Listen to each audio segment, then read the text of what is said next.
반갑습니다, 여러분. 오늘은 데살로니가전서 4장 13절에서 18절 말씀으로 여러분들과 은혜를 나누고자 합니다.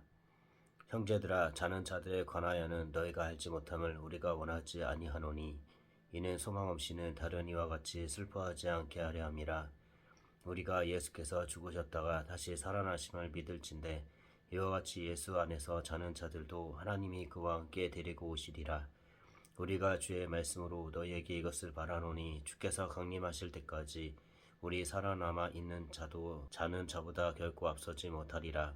주께서 호령과 천사장의 소리와 하나님의 나팔 소리로 친히 하늘로부터 강림하시리니 그리스도 안에서 죽은 자들이 먼저 일어나고 그 후에 우리 살아남은 자들도 그들과 함께 구름 속으로 끌어올려 공중에서 주를 영접하게 하시리니 그리하여 우리가 항상 주와 함께 있으리라. 그러므로 이러한 말로 서로 위로하라. 아멘. 주제는 주님이 오시는 때라는 말씀으로 여러분들과 은혜를 나누고자 합니다. 유대인들의 회방으로 데살로니가 전도가 중단되었으나 그 교회를 향한 바울의 열정은 식지 않았다. 고난 가운데 두고 온 성도들에 대한 바울의 애정이 평범한 문체 중에 잘 나타나 있습니다. 데살로니가 전서는 데살로니가 교회가 보낸 두 통의 편지 중 첫 번째 서신으로 헬라어 본문에는 프루스 데살로니케이스 알파란 표제가 있습니다. 본서와 초대 교부들이 바울 저작을 인정하는 관하여는 너희가 알지 못함을 우리가 원하지 아니하노니 이는 소망 없는 다른 이와 같이 슬퍼하지 않게 하려 함이라. 아멘. 형제들아, 자는 자들에 관하여는 형제들이라는 말은 아델포스라는 헬라어로 형제를 뜻합니다.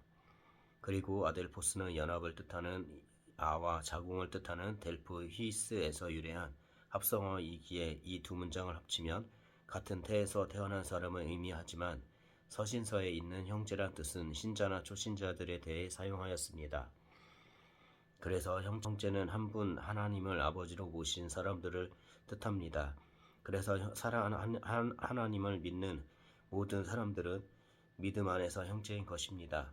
그래서 본문 말씀에서 형제라고 하는 것은 데살로니가의 성도들에게 우리는 혈연적으로는 각기 다른 사람들이지만 하나님 믿는 사람들의 영적인 혈연으로서는 형제라는 것을 말씀하시는 것입니다. 그리고 자는 자들의 관하여라는 말씀은 코이마오라는 헬라어로 잠자다, 죽다라는 의미를 가지고 있습니다. 그래서 바울은 이것을 비유로 자주 사용하였습니다. 그래서 잠자고 있는 사람과 죽은 사람 사이에 존재하는 밀접한 관계를 말합니다. 너희가 알지 못함을 우리가 원하지 아니하노니라고 말씀은 이어갑니다.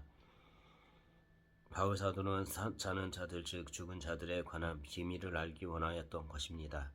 그래서 본문은 우리가 원하지 아니하니라고 말씀하는 것입니다. 그리고 왜 이 비밀을 알아야 하는지는 다음에 나옵니다. 이는 소망 없는 다른 이와 같이 슬퍼하지 않게 하려 함이라. 이는 소망 없는 말씀에서 소망은 엘피스라는 헬라어로 소망 기대라는 뜻을 갖고 있습니다. 그리고 엘피스는 헛된 기대나 두려운 예상을 전혀 나타내지 않고 항상 어떤 좋은 것에 대한 기대를 나타낼 때 쓰이는 것입니다. 그렇지만 이러한 소망 없이 살아가는 사람들이 있다는 것입니다. 그래서 이 사람들은 마지막이라는 죽음 앞에 슬퍼하며 아무 소망 없이 살아간다는 것입니다. 소망 없이 살아가는 사람들은 예수를 믿지 않는 사람들과 거대한 신을 믿고 사는 사람들, 죽으면 끝이라나 하는 사람들, 자신의 삶을 엉망진창으로 사는 사람들, 이러한 모든 사람들은 소망 없는 삶을 살아가는 사람들인 것을 예수님은 우리에게 말씀하시는 것입니다. 우리가 예수께서 죽으셨다가 다시 살아나심을 믿을진대 이와 같이 예수 안에서 자는 자들도 하나님이 그와 함께 데리고 오시리라. 아멘. 우리가 예수께서 죽으셨다가 다시 살아나심을 믿을진대라는 말씀은 예수님을 믿는 사람들은 예수님이 죽으셨다가 다시 살아나셨다는 것을 알고 있습니다. 그리고 성경의 수많은 선지자와 예언자들과 사도들의 증언으로 알고 있으며 꿈과 환상으로 주님을 만났다고 하는 자들의 간증을 수없이 듣습니다. 그리고 예수님을 믿는 삶을 살아갑니다. 이와 같이 예수 안에서 자는 자들도 하나님이 그와 함께 데리고 오시리라는 말씀을 통해 예수를 믿다가 죽은 자들도 마지막 때에 예수님이 오실 때에 데리고 오시리라고 말씀하십니다.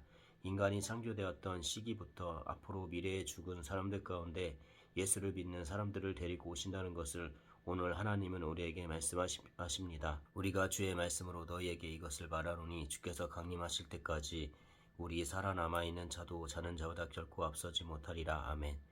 우리가 주의 말씀으로 너희에게 이것을 말하노니라고 말씀합니다. 우리가라는 것은 다수의 사람을 뜻하는 것입니다. 무리를 의미하는 말인 것입니다. 우리라는 뜻은 자기와 함께 자기와 관련된 여러 사람을 다 같이 가리킬 때 또는 자기나 자기 편을 가리킬 때 쓰는 말이라고 국어사전은 뜻하고 있습니다. 그래서 우리라는 것은 예수님을 구주로서 고백하는 사람들이 말하는 것을 알 수 있는 것입니다. 그리고 주의 말씀으로라고 말씀합니다. 주이라는 헬라어로 퀴리오스라는 것은 주님, 주인이라는 뜻입니다. 그리고 퀴리오스는 이 땅에 오신 예수님께 대한 정중하게 부르는 호칭이었지만 이 호칭은 예수님을 지도자로 인정하며 그에게 기꺼이 순종한다는 뜻을 내포하는 말씀이기에 주님이 말씀하셨다라는 것을 말함을 통해 그 말씀에 순종하기를 원하였던 것입니다. 그래서 주의 말씀으로 너희에게 이것을 말하노니라고 말씀하는 것입니다. 주께서 강림하실 때까지 우리 살아남아 있는 자도 자는 자보다 결코 앞서지 못하리라는 이 말씀은 예수님은 다시 이 땅에 오십니다. 사도행전 1장 11절에 이렇게 기록하고 있습니다. 이르되 갈릴리 사람들아 어찌하여 서서 하늘을 쳐다보느냐 너희 가운데 하늘로 올려지신 이 예수는 하늘로 가심 금을 본 그대로 오시리라 하였느니라 말씀을 통해 주님이 다시 오신다는 것을 알 수 있습니다. 그렇지만 우리 살아있는 자들은 먼저 자는 자들보다는 주님을 배웁지 못한다는 것입니다. 이것이 주님이 말씀으로 우리에게 말씀하시는 것입니다. 주께서 호령과 천사장의 소리와 하나님의 나팔 소리로 치니 하늘로부터 강림하시리니 그리스도 안에서 죽은 자들이 먼저 일어나고 아멘.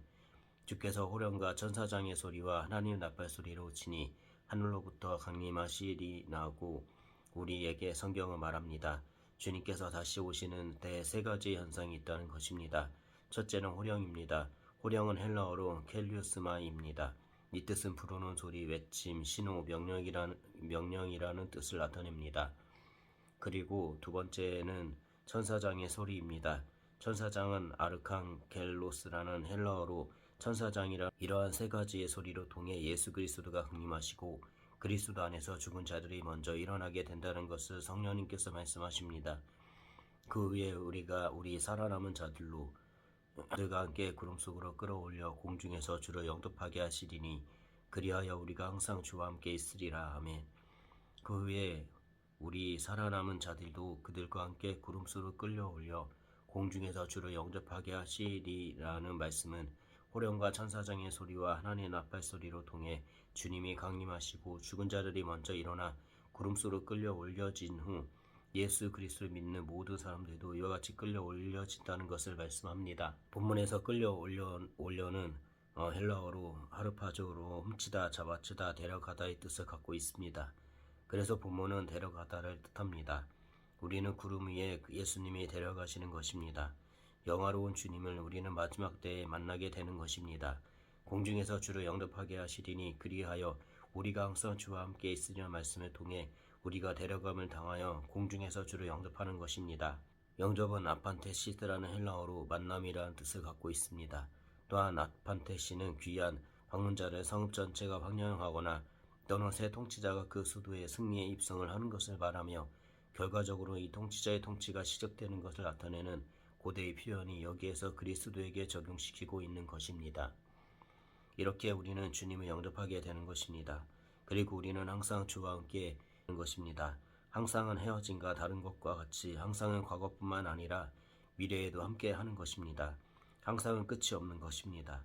그래서 우리는 끝이 없이 주님과 함께 있게 됩니다. 아멘. 그러므로 이러한 말로 서로 위로하라. 말씀은 소망 없는 삶을 살아갈 때 주님이 다시 오신다라고 서로 격려하는 것입니다. 주님은 반드시 다시 오십니다. 마라나타 주 예수여 어서 오시옵소서 하고 맞이하시는 저와 여러분이 되길 간절히 축원합니다.